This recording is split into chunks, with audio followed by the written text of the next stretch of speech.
Bonjour à tous et bienvenue dans Fragile. Fragile qui se fait lien en cette période inédite de confinement avec un nouveau format que je vais essayer de vous proposer ces prochaines semaines. L'idée c'est d'aller à la rencontre des personnes qui vivent actuellement le confinement à Porquerolles, de prendre de leurs nouvelles et de savoir comment ils vivent cette période et les impacts que cette situation a sur leur vie et sur leur quotidien. Fragile lien, confiné à Porquerolles, c'est le nom de cette série un peu spéciale pour rester relié, même confiné. Mais qui dit confinement dit enregistrement à distance, donc désolé par avance pour la qualité de son. Pour ce premier épisode, j'ai appelé Lise et Jean-Baptiste, gérants du restaurant L'Orangerie et parents de 3 jeunes enfants pour prendre de leurs nouvelles. Pour commencer, je leur ai demandé comment ils se sentaient globalement en ce 13e jour de confinement. On se sent bien. Je pense qu'on a beaucoup de chance d'être confinés sur l'île de Porquerolles. Par rapport à des personnes qui sont dans des tours avec pas d'extérieur et pas de vue sur le soleil et la nature. Déjà à Porquerolles, on a beaucoup de chance, c'est qu'on a un petit jardin qu'on est en train de retaper du coup. Il va être d'une beauté spectaculaire. On est bien entendu angoissé pour notre établissement parce que on est un jeune établissement et on a encore des crédits et voilà, des choses comme ça pour revenir un peu à la réalité. Mais sinon, on essaye de se dire que c'est pas ça l'essentiel et que l'essentiel, c'est notre famille et se préserver de coronavirus. Ouais, c'est clair. Et alors justement, parce qu'en effet, le mois d'avril arrive, le mois d'avril ouvre le début de saison pour les restaurateurs, les hôteliers et tous les commerçants à Porquerolles. Comment vous gérez la situation? Vous étiez ouvert quand le confinement a été lancé. Comment vous avez fait avec vos employés notamment?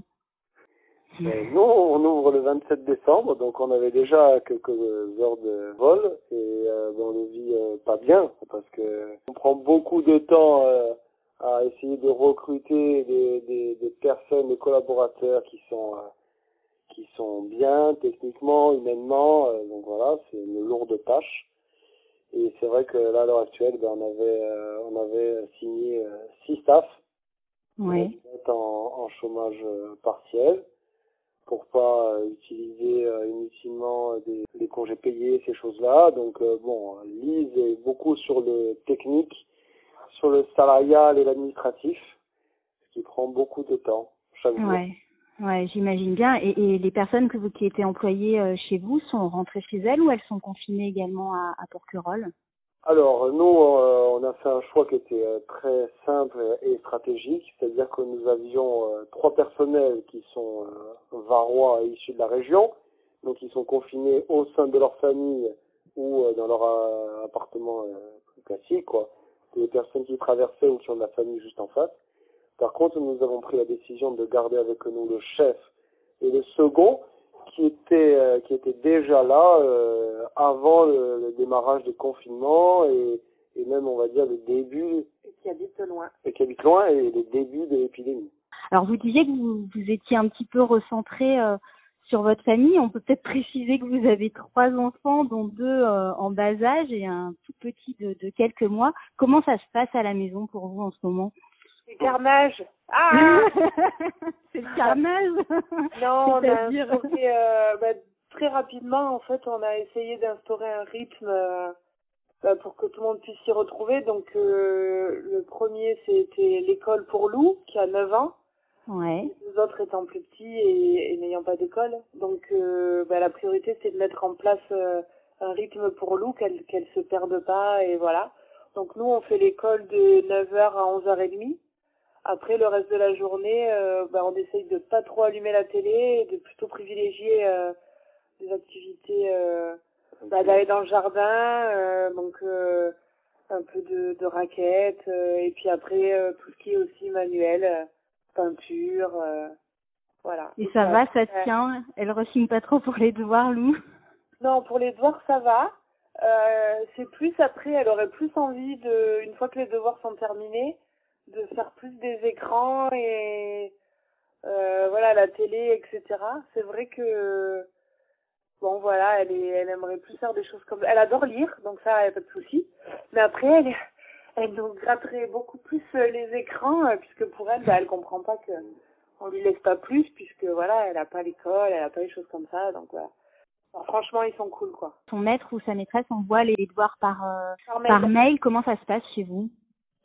C'est par mail, donc elle donne un programme, il y a une fiche où donc il y a maths, français, histoire, géo, voilà, donc il y a une fiche tous les jours, et donc elle envoie ça la veille au soir, et en fait en même temps elle envoie donc les devoirs pour le lendemain et les corrigés du jour. Et avec les tout petits, du coup, vous vous organisez comment? Est-ce que vous avez mis en place un rythme auquel vous vous tenez tous les jours, une petite feuille de route pour guider votre journée, ou est-ce que vous laissez dérouler la journée un peu comme elle arrive, sachant qu'avec les enfants, il y a toujours des impondérables? Il y a ma sœur qui est venue avec nous, qui était en études sur Marseille, et donc avant que tout soit bloqué et qu'ils annoncent le confinement, j'ai demandé à ma sœur de venir avec nous.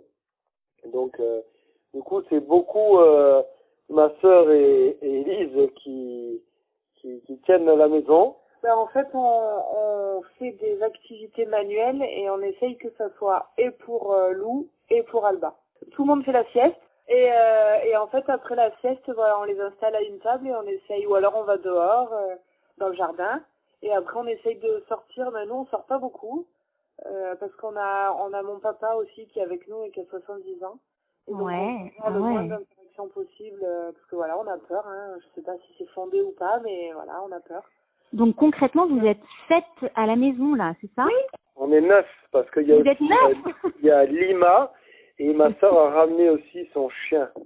Alors, faut préciser, Lima, c'est votre chien, et donc il y a 2 chiens, il y a le papa de Lise de 70 ans, les 3 enfants et tous les 2. Oui, donc ça doit être sportif. Non, les hommes s'enfuient de la maison. Les hommes s'enfuient de la maison, mais ça c'est pas très cool. Voilà, merci de le dire. Après, ce qui surtout, c'est que bon, déjà il y a de pas être les uns sur les autres, ça c'est sûr. Au restaurant, on avait quand même beaucoup de marchandises fraîches, parce qu'on a quand même tendance à privilégier justement les produits frais. Donc du coup, les 12 derniers jours, on s'est attelé avec le chef et le second de transformer cette nourriture, de pas la jeter, de pas la perdre. Donc on en a profité énormément. On a stocké ce qu'on a pu stocker, donc conditionné, surgelé, et ça représente, je pense même pas 5% de ce qu'on avait. Donc ça a pris pas mal de temps. Après, moi je me suis attelé à faire toutes les choses dont j'avais pas le temps de faire. Bernard, le matin, gère beaucoup l'école avec Lou, et l'après-midi, il s'octroie quand même 1 heure d'activité physique dans son coin, seul, avec tout. Il va au jardin. Il va au jardin. Ouais. Est-ce qu'il y a des choses que vous redécouvrez peut-être à la vie ensemble, ou des petites choses du quotidien où vous vous dites, bon, finalement, cette période, elle a du bon d'un certain côté? Moi, c'est d'avoir le temps d'être avec mes enfants et de pouvoir cuisiner pour eux. Et voilà, de ne pas être toujours vite les laver parce que après je pars au service, ou vite les habiller, ou voilà. Là, je prends le temps des fois de chiller avec eux, ou tout à l'heure, je me suis posée dans le jardin avec eux vers 4 heures, et voilà, Lou faisait de la balançoire, Alba, elle triturait tout ce qu'elle pouvait dans le jardin. J'avais Orso à côté de moi dans la poussette, et voilà, et je me suis dit, là, c'est ça, en fait, c'est un bonheur. Profiter de l'instant présent, quoi. Voilà. Ça, on réapprend. Et manger ensemble. Rien que manger ensemble. Ouais, non, mais c'est vachement important, mais c'est vrai qu'on peut peut-être préciser pour les auditeurs, c'est que vous avez des rythmes qui sont un petit peu décalés, vous fonctionnez, je pense un peu en relais, et là, peut-être que vous avez plus de moments tous ensemble. Baptiste, papa et moi, comme tu disais, on est en relais tout le temps, c'est-à-dire on essaie qu'il y ait toujours un à la maison, adulte. Et en fait, pour qu'il y ait toujours 1 ou 2 personnes au restaurant. Et en fait, on tourne comme ça, et du coup, comme le restaurant est ouvert 11 mois sur 12 presque, du coup, voilà, en fait, on n'est jamais, ou très peu, tous ensemble. Et donc là, voilà. Donc prendre, savoir apprécier ces moments. Voilà.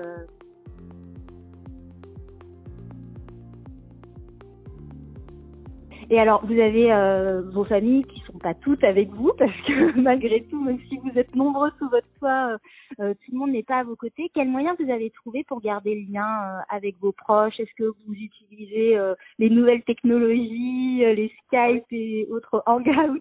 Ouais. Comment ça se passe les moments plus larges avec vos familles en Corse et ailleurs?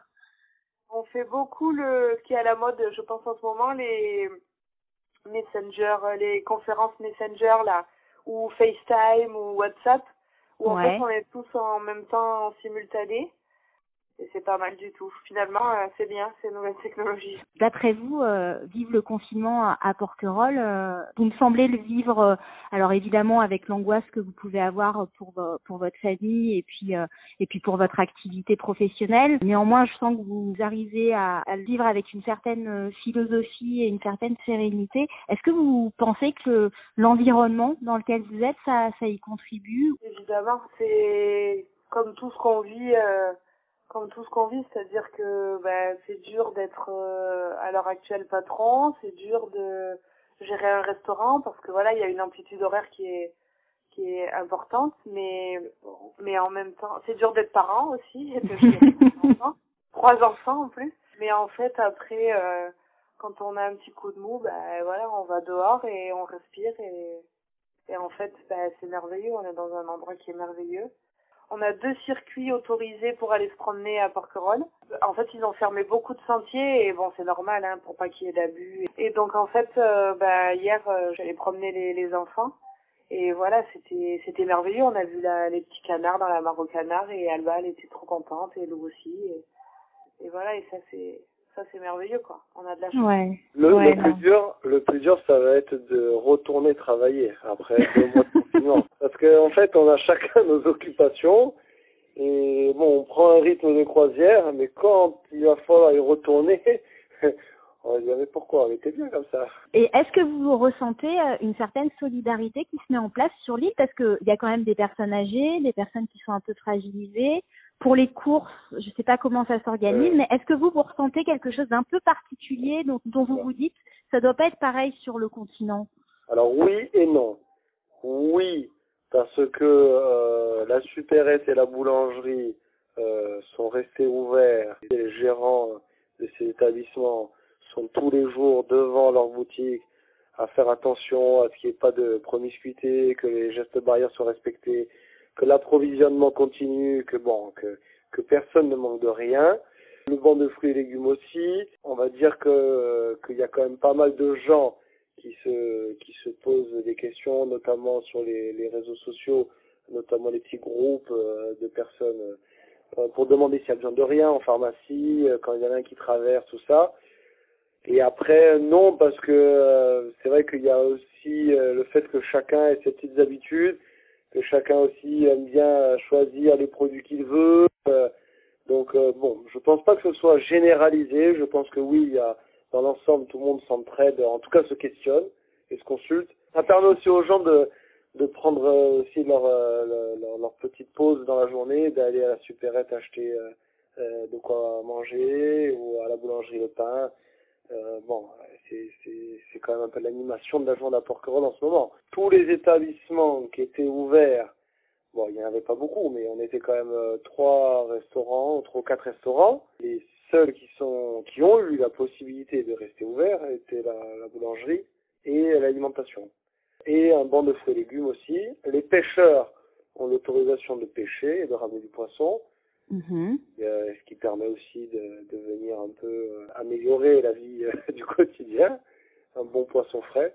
Mais après, non, c'est très très calme. On va dire que les heures de pointe, c'est vraiment de 9h à 11h. L'après-midi, un peu certaines personnes vont au jardin en respectant vraiment les distances.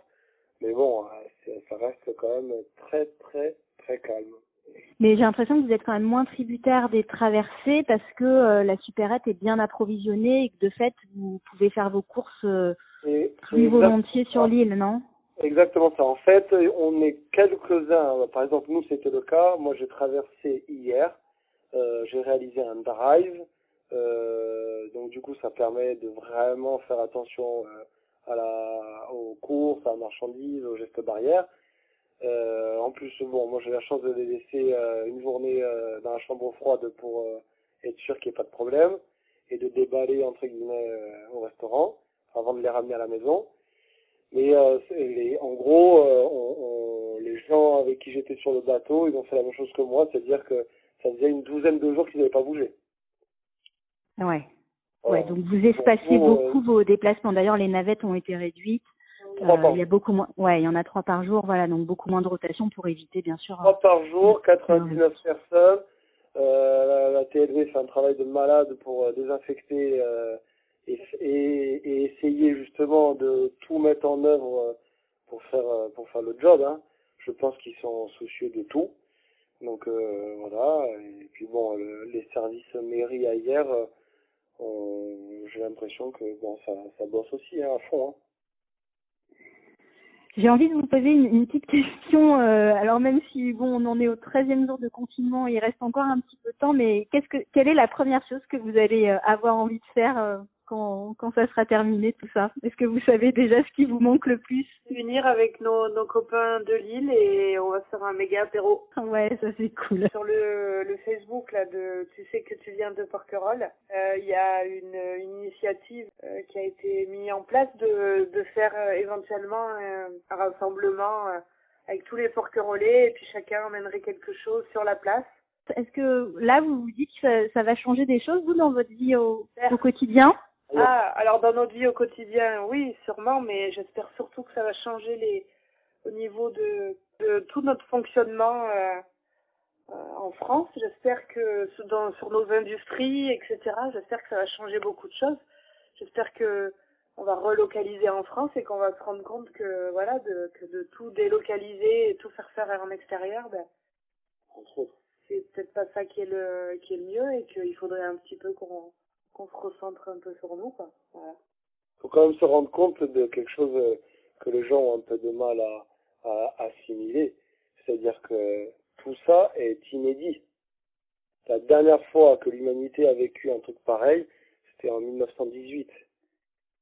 Donc en fait, tout ce qu'on voudrait faire, dire, mettre en place, que ce soit dans la médecine, dans la politique, dans la sécurité, c'est que tous les jours on apprend quelque chose. Donc il y a les pessimistes d'un côté, les optimistes de l'autre, et puis il y a pas de vérité, il y a juste des choses à mettre en place pour essayer de faire mieux.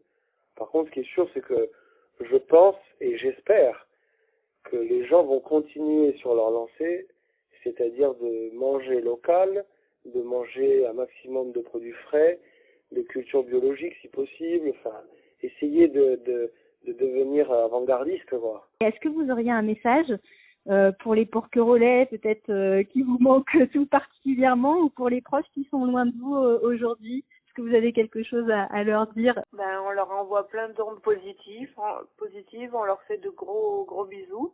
On leur promet que on réouvrira la seconde où on pourra le faire pour qu'on mette de la vie dans le village et que voilà, et qu'il faut tenir le coup et que s'ils ont besoin de nous pour quoi que ce soit, on est là et qu'ils savent très bien qu'ils nous appellent et on les aidera comme on pourra. Voilà. Jean-Baptiste, tu as quelque chose à rajouter? Portez-vous bien. Prenez soin de vous. Prenez soin des gens autour de vous. Et on essaie de se voir vite. Et évidemment, si on peut se rendre utile à notre niveau déjà, n'hésitez pas. Si on peut faire quelque chose, dites-le. On le fera avec plaisir. Bon, merci beaucoup à tous les deux. Vraiment, on a hâte de voir l'Orangerie et les autres restaurants de ville réouvrir leurs portes. Et puis d'ici là, portez-vous bien et toute votre petite famille, ton papa, Lise, voilà, et puis vos petits. Voilà, plein de bonnes choses à vous. Gros bisous, Ingrid. Salut. Bisous. Si comme Lise et Jean-Baptiste, vous êtes confinés à Porquerolles et que vous souhaitez témoigner de votre expérience ou avoir plus de renseignements, envoyez-moi un message sur fragileporquerolles @gmail.com en me laissant votre prénom, vos mails et téléphone. Si ce n'est pas déjà fait, pensez à vous abonner au podcast sur Apple Podcast, Google Podcast, Deezer ou Spotify. C'est simple, gratuit et surtout très pratique car ça vous permet d'être informé quand un nouvel épisode sort. Et si le podcast vous plaît, Parlez-en autour de vous et n'hésitez pas à laisser un avis 5 étoiles sur Apple Podcast si vous êtes sur iPhone. C'est la meilleure manière de le soutenir et moi, ça me fait toujours infiniment plaisir de vous lire. Merci à tous, prenez soin de vous, profitez de cette période pour faire tout ce que vous n'avez pas le temps de faire en temps normal, comme écouter les podcasts de Fragile par exemple. On se retrouve très vite, à bientôt.